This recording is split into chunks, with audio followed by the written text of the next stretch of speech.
Gas gas gas, চারিদিকে শুধু gas আর gas, কোনোভাবে গ্যাস ভালো হচ্ছে না। মানে এটা কিন্তু প্রাকৃতিক গ্যাসের কথা বলতেছে না, এটা মানুষের গ্যাসের কথা বলছেন, মানুষের পেটের ভিতরে গ্যাস। যত রোগী দেখি বলি কি গ্যাসের সমস্যা আছে, বলে হ্যাঁ স্যার গ্যাসের সমস্যা আছে, অবশ্যই গ্যাসের ওষুধ দিতে হবে। ঠিক আছে, তো ভাই এত গ্যাস আসলো কোত্থেকে? মানে আল্লাহ তো এটা আমাদের গিফট দেয় নাই, প্রাকৃতিক গ্যাস না হয় গিফট, বাট এই গ্যাসটা আমাদের নিজস্ব সৃষ্টি করে, তাই না? তো আজকে আমরা এই গ্যাস নিয়ে কথা বলবো, যে গ্যাসটা কেন হচ্ছে, কেন এত, মানে 2-3 বছর ধরে ওষুধ খাওয়ার পরেও গ্যাস ভালো হচ্ছে না, সেটা নিয়ে আজকে কথা বলবো। আমি ডক্টর মুসা, মেডিকেল অফিসার হিসাবে কলোরা উপজেলা হেলথ কমপ্লেক্সে আছি। সাতক্ষীরা আসার পরে আমার মনে হয়েছে আমাকে অ্যাটলিস্ট দুইটা কাজ করা উচিত। একটা কাজ হলো মানুষকে স্বাস্থ্য সচেতনতা বৃদ্ধি করা। আপনি যখন নিজের স্বাস্থ্য সচেতন হবেন, তখন আপনি স্বাভাবিকভাবেই যে যেভাবে রোগটা তৈরি হয় ওটা থেকে দূরে থাকবেন। আপনি চাইবেন না যে আমার রোগটা আসুক, তাই না? আপনি যখন নিজে সচেতন হবেন না, তখন আলটিমেটলি আপনি অনেক কিছু করবেন, তার মধ্যে নতুন রোগ সৃষ্টি হবে। আবার একটা রোগের ওষুধ যখন আপনি খাবেন, ওই ওষুধের সাইড ইফেক্টে আরো কিছু রোগ তৈরি হবে। ঠিক আছে, তো আজকে আমরা আপনাদেরকে দেখাবো যে আসলে গ্যাস কেন হচ্ছে, গ্যাস থেকে বাঁচার জন্য কি কি খাদ্য অভ্যাস বা কি কি পরিবর্তন করা উচিত, এবং আমরা অনেকদিন ধরে যদি গ্যাসের ওষুধ খাই আমাদের কি কি সাইড ইফেক্ট হতে পারে। ওকে, তো যেটা বলতেছিলাম, যে সাতক্ষীরা আসার পর আমার দুইটা কাজ করতে আমার খুব ইচ্ছা হয়েছে। একটা হলো মানুষের স্বাস্থ্য সচেতনতা বৃদ্ধি করা, আর একটা হলো মানুষ যাতে আউন্স থেকে কোনোভাবে প্রতারিত না হয়। ঠিক আছে, আহ যেখানে অনেকের রিকোয়েস্ট অ্যাকচুয়ালি চেম্বার শুরু করা। সো চলেন আজকে আমরা শুরু করি। হ্যাঁ, আজকে আমরা গ্যাস নিয়ে পড়বো। একটা জিনিস মনে রাখেন, যারা আমরা অনেকদিন ধরে গ্যাসের ওষুধ খাই, 1 বছর 2 বছর ধরে গ্যাসের ওষুধ খাচ্ছি, গ্যাস কোনোভাবে ভালো হচ্ছে না, অবশ্যই একটা জিনিস মনে রাখবেন, আপনার শরীরে যদি কয়েকটা সমস্যা থাকে, কয়েকটা অন্য রোগ থাকে, আপনার গ্যাস সহজে ভালো হবে না। আগে ওই রোগকে চিকিৎসা করতে হবে, তারপরে গ্যাস ভালো হবে। ঠিক আছে, আমাদের কাছে গ্যাসের কথা বললেই আমরা আগেই কিন্তু গ্যাসের ওষুধ লিখে দেই না, বা লিখে দেওয়া উচিতও না। তার কি কারণে গ্যাস হচ্ছে সেই জিনিসটা আমাদের খুঁজে বের করা দরকার। ওকে, তো চলেন আগে আমরা দেখি আমাদের গ্যাসটা কেন হয়, তাই না? মেকানিজমে যাব না, অন্য কি কি রোগের কারণে গ্যাস হতে পারে সেই জিনিসটা আমরা আজকে একটু দেখি। ঠিক আছে, দেখেন প্রথমত আপনার যদি ফ্যাটি লিভার থাকে, মানে হলো, আমি নিচে ছবি আছে ছবি সহ দেখেন, নর্মাল আমাদের লিভার এটা, আমরা যখন অতিরিক্ত তেল চর্বি ভাত, বাংলাদেশ তো অ্যাকচুয়ালি মানে ভাতে বাঙালি, তাই না? মাছে ভাতে বাঙালি এখন আর নাই, এখন শুধু ভাতে বাঙালি হয়ে গেছে। তো যখন আপনি অনেক বেশি ভাত খাবেন, অনেক বেশি তেল চর্বি জাতীয় খাবার খাবেন, তখন ওই চর্বিগুলা এই লিভার এসে জমা হবে। কারণ যদি এরকম লিভারের মধ্যে চর্বি থাকে, বিশেষ করে যারা কায়িক পরিশ্রম করে না, এই আমরা যারা ডাক্তার আমাদের মতো বসে বসে থাকে, চেম্বার করে, চেয়ারে বসে থাকে, গাড়িতে চলাচল করে, এরা আলটিমেটলি খায় বেশি কিন্তু সেটা ইউজ হয় না, শারীরিক পরিশ্রম করে না, কায়িক পরিশ্রম করে না, তখন তাদের এই চর্বিগুলো লিভারে জমা হয়। যখন এই চর্বিগুলো লিভারে জমা হয়, তখন এই যে এরকম দেখায়। ঠিক আছে, লিভারের মধ্যে এরকম চর্বি জমা হয়। যাদের এরকম ফ্যাটি লিভার আছে তাদের কিন্তু গ্যাস সহজে ভালো হবে না। ঠিক আছে, আচ্ছা, তাহলে একটা গেল ফ্যাটি লিভার, বিশেষ করে যারা একটু মোটা মানুষ তাদের কিন্তু ফ্যাটি লিভার থাকার সম্ভাবনা বেশি। 2 নম্বর হচ্ছে যাদের পিত্তথলিতে পাথর আছে।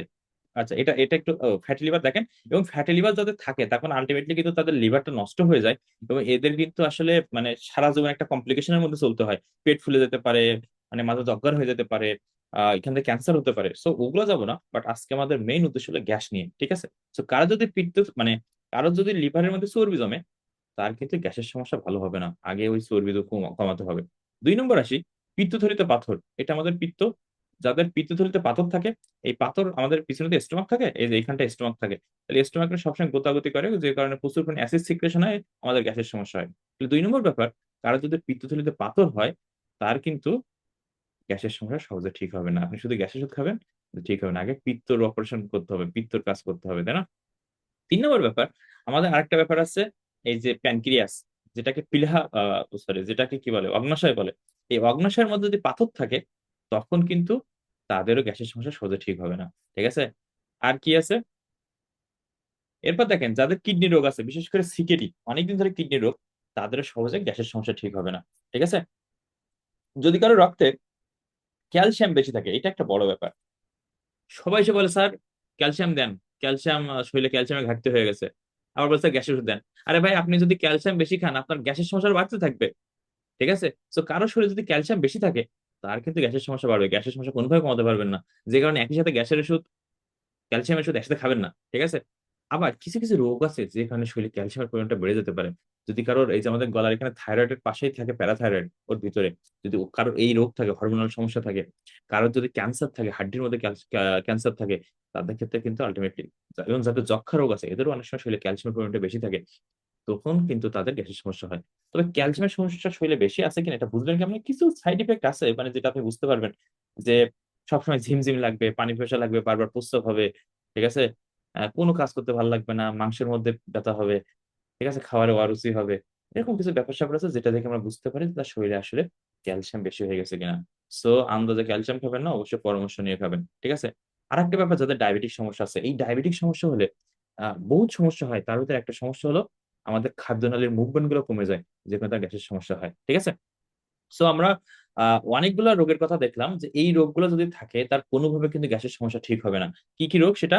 কারো যদি ফ্যাটি লিভার থাকে, লিভারের মধ্যে চর্বি জমে থাকে, যদি ভাত বেশি করে খায় সেজন্য, ঠিক আছে। কারো যদি পিত্তথলিতে পাথর থাকে, খালি উপরে একটু একটু ব্যথা হয় সে মনে করছে গ্যাসের ব্যথা, কিন্তু আসলে তার পিত্তথলিতে পাথর রয়ে গেছে, ঠিক আছে।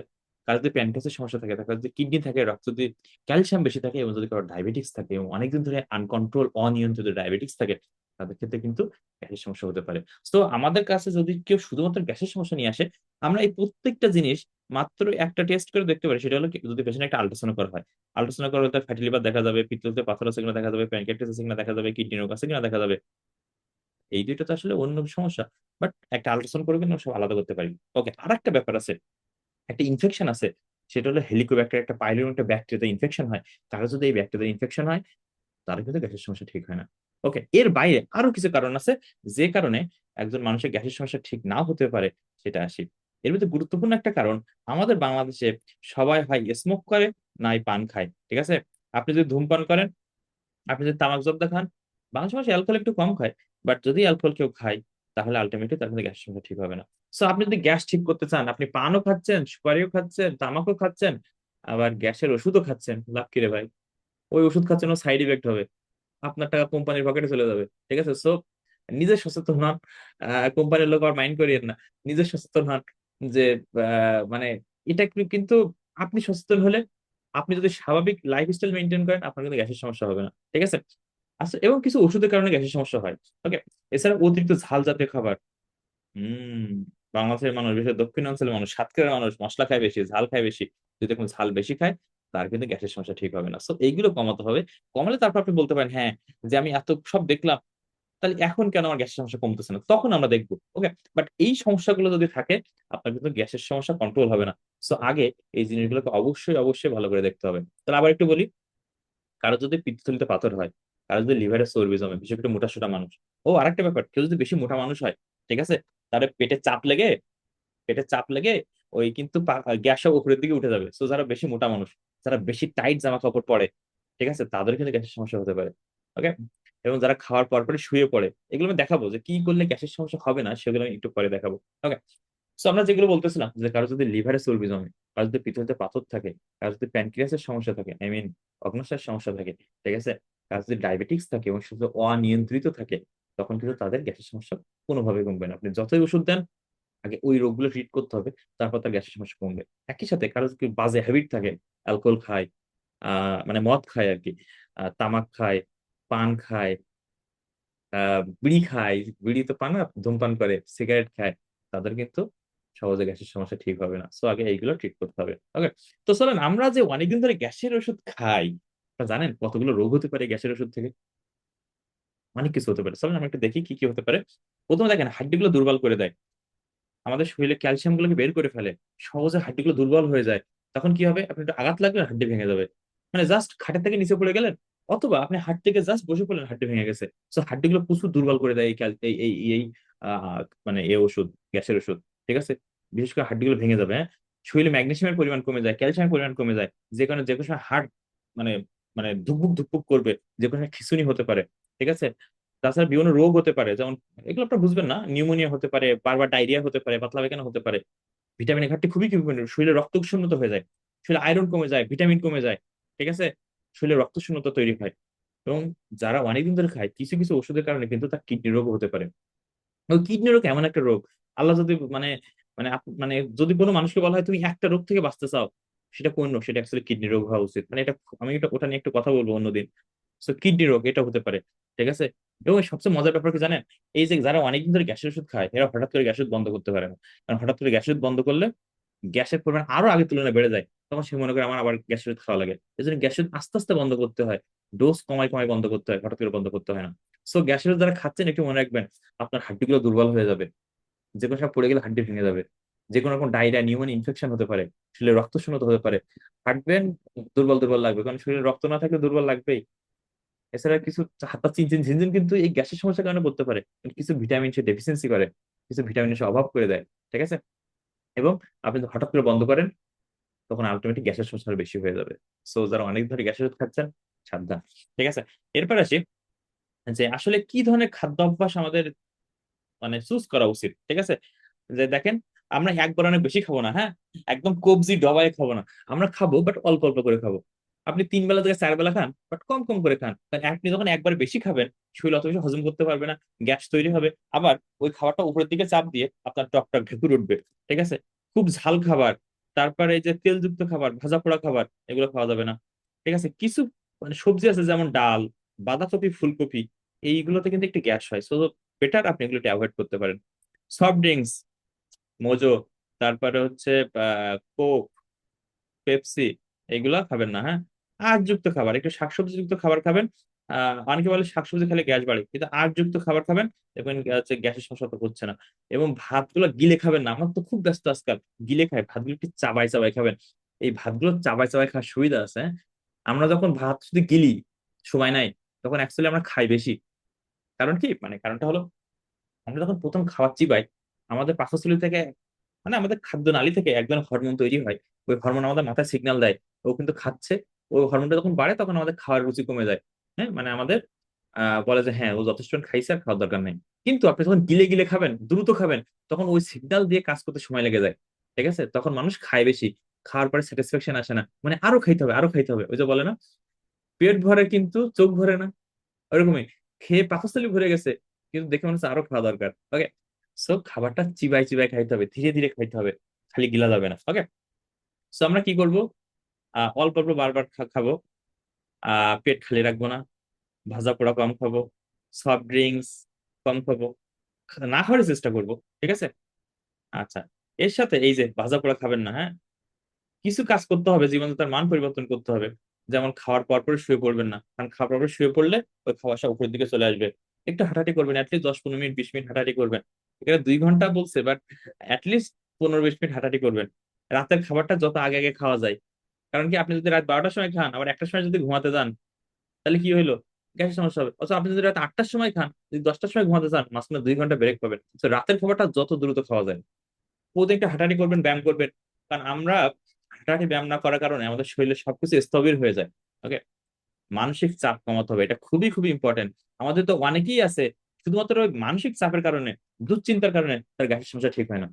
তাদেরকে আমরা দুশ্চিন্তা কমানোর ওষুধ দেই, কিন্তু তার মানসিক চাপ কমাতে হবে। তাহলে মানসিক চাপ আপনি কিভাবে কমাতে পারেন?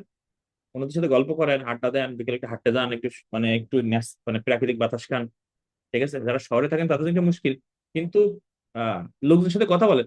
দুশ্চিন্তা কমানোর সবচেয়ে সবচেয়ে সবচেয়ে পাওয়ারফুল ওষুধ হচ্ছে সবার সাথে কথা বলা, আত্মীয় স্বজনের সাথে কথা বলা, তাহলে দেখবেন দুশ্চিন্তা কমে গেছে। টাইট জামা কাপড় পরবেন না, কারণ এটা পেট চেপে ধরবে। ওই যে বললাম, মোটা মানুষের যেমন শুয়ে পড়ে পেট চাপ দিয়ে গ্যাস উপরে তুলে দেয়, অ্যাসিড উপরে তুলে দেয়, এদের ক্ষেত্রে এই ব্যাপারটা হবে। ওকে, এই যে একটু হাঁটাহাঁটি করবেন, ভালো লাগবে, শরীর ফিট থাকবে, ঠিক আছে, গ্যাসের সমস্যা কমবে। আর নামাজ কালাম পড়বেন, তাহলে একটু মেডিটেশন করবেন, ঠিক আছে, অন্যদের সাথে গল্প করবেন, তাহলে আপনার কি হবে, চাপ কমবে, স্ট্রেস কমবে। কোন অভ্যাসগুলো অবশ্যই বাদ দিতে হবে, ধূমপান করা যাবে না, অতিরিক্ত চা কফি, হম, চা কফি কিন্তু অ্যাসিডিটি করে। তো যাদের চা কফি খাওয়ার অভ্যাস আছে বাদ দিবেন। যদি বাদ দিতেন আপনি অ্যাটলিস্ট রাতে চা কফি খাওয়াটা বাদ দিবেন, ঠিক আছে। ধূমপান করা যাবে না, অ্যালকোহল করা যাবে না, ঠিক আছে। এই যে স্মোকিং বাদ দিতে হবে, ঠিক আছে। অ্যালকোহল খাওয়া যাবে না, এটা আমার সময় একটু কম খায়। এই যে চা খাওয়া কমাতে হবে। ওকে, কিছু ঘরোয়া টিপস এর মাধ্যমে আপনারা করতে পারেন, মানে গ্যাসের সমস্যা কমাতে পারেন। যেমন সকালে হালকা গরম পানি খাওয়া, আদা, জিরা, মৌরি, এগুলো দিয়ে একটু মানে খাওয়া, এগুলো গ্যাসের সমস্যা কমায়। খাওয়ার পর পরই অল্প হাঁটা, সাথে সাথে শুয়ে না পড়া, এগুলো তো আসলে গ্যাসের সমস্যা কমবে, ঠিক আছে। এই যে ড্রিঙ্কিং ওয়াটার, মানে গরম পানি খাইলে কিছু সুবিধা আছে, সেগুলো এখানে আছে। অনেক সমস্যা আছে গরম পানি, মানে সরি, অনেক সুবিধা আছে, ঠিক আছে। আপনার স্বাস্থ্য ভালো রাখে, ডাইজেশনে মানে খাবারের হজম করতে সাহায্য করে, আপনার নার্ভাস সিস্টেমকে ভালো রাখে, পায়খানা কষা থেকে দূরে রাখে। ঠিক আছে। তারপরে হচ্ছে আমাদের রক্ত সার্কুলেশন গুলো ভালো ভালো রাখে, একটু গরম পানি হলে সার্কুলেশন গুলো ভালো থাকে। আমাদের দুশ্চিন্তা কমায়। বডি ডিটক্সিফিকেশন করে, মানে আমাদের বডিতে প্রতিনিয়ত বিভিন্ন অ্যাসিড তৈরি হয়, প্রতিনিয়ত বিভিন্ন টক্সিন তৈরি হয়, বিষ তৈরি হয়, সেগুলোকে মানে ক্লিয়ার করে। ওয়েট কমায়, শরীরে ব্যথা যন্ত্রণা এগুলো কমায়। ঠিক আছে। মেয়েদের ক্ষেত্রে যদি মেনস্ট্রুয়েশন মেনস্ট্রুয়েশন অনেক বেশি ক্র্যাম্প হয়, তখন কিন্তু একটু গরম পানি ছ্যাক দিলে এটা কমে যায়। ঠিক আছে। চুল ভালো রাখে, স্কিন ভালো রাখে, আর বহুত সুবিধা আছে গরম পানি। তো চেষ্টা করবেন সকালে একটু গরম পানি খাইতে, গরম পানি একটু একটু লেবু দিয়ে খাইতে। That will work better. Okay. এই যে মৌরি মৌরি খাইতে পারেন, এটা হলে গ্যাসের সমস্যা কমায়। আচ্ছা, কখন ডাক্তারের কাছে যাবেন গ্যাসের সমস্যা নিয়ে? প্রচন্ড জ্বালা যন্ত্রণা সহ্য করতে পারতেছেন না, তখন যাবেন। যদি দেখেন ওজন কমে যাচ্ছে, অন্য কোনো রোগ নাই, তখন যাবেন, কারণ এটা খুব খারাপ লক্ষণ। যদি রক্ত বমি হয়, বমির সাথে রক্ত আসে, পায়খানা কালো হয়, তখন ডাক্তারের কাছে আসবেন। ঠিক আছে। সো চেষ্টা করছি এটার মাধ্যমে আপনাদের একটু স্বাস্থ্য সচেতনতা বৃদ্ধি করতে, যাতে আপনার নিজেরাই একটু সচেতন থাকতে পারেন। কারণ আপনি ওষুধও খাচ্ছেন, আর যেসব কারণে গ্যাস হচ্ছে তাও খাচ্ছেন, তখন ওষুধ বিপদে পড়ে যায় যে কি করবে, তাই না? তো আসলে আমরা যদি নিজেরা স্বাস্থ্য সচেতন থাকতে পারি, আমরা যদি একটা হেলদি লাইফস্টাইল মেনটেন করতে পারি, তখন দেখা যায় আমাদের অনেক রোগ কিন্তু নিজে নিজে ভালো হয়ে যায়। ঠিক আছে। তো দেখা হবে পরের দিন অন্য কোনো একটা টপিকে। আজকে পর্যন্তই। আসসালামু আলাইকুম।